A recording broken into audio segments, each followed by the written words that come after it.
एक ही ओलंपिक में 2 पदक जीतने वाली पहली भारतीय महिला एथलीट बनने के बाद अपनी निशानेबाजी से घर घर में मशहूर हो चुकी मनु भाकर ने 2024 पेरिस ओलंपिक में ऐतिहासिक जीत के बाद से बहुत बड़ा बदलाव देखा। टोक्यो ओलंपिक में खराब प्रदर्शन के बाद वे पेरिस गेम्स में चैंपियन बनकर उभरी।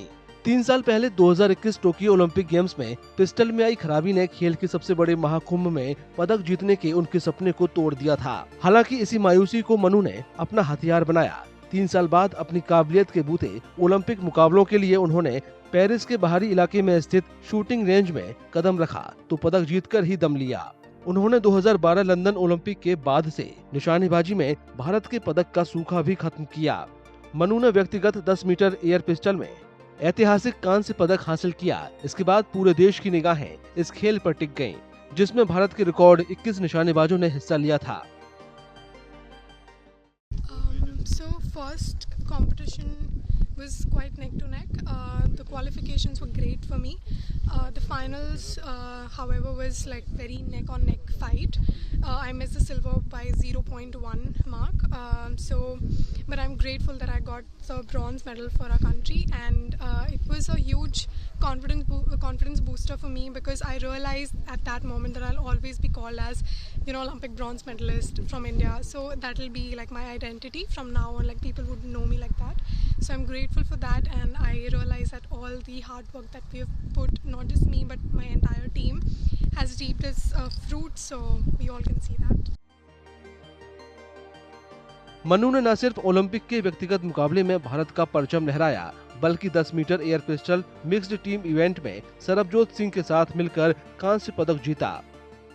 I think I'm taking home 2 bronze medals and lots of motivation to work even harder in future and to try to give, put in more efforts and try to give a better finish. Paris Olympic में मिली इस दोहरी कामयाबी ने champion Manu Bhaker और उनके coach Jaspal Rana दोनों को ही भावुक कर दिया। आखिर 2 साल तक तमाम चुनौतियों का सामना कर ये कामयाबी मिली थी। I have no reason not to see it coming, and अगर एक कॉन्फिडेंस नहीं होगा कि मतलब हम जिस इवेंट में जा रहे हैं उसमें मेडल लेके आना है, तो फिर बच्चे क्या करेंगे। Definitely I was confident, and by God grace we got this medal, and I am more happy because Manu ने मेडल जीता है देश के लिए, पहला मेडल, और मेरे ख्याल से गर्ल्स में शायद शूटिंग में पहला ओलंपिक मेडल।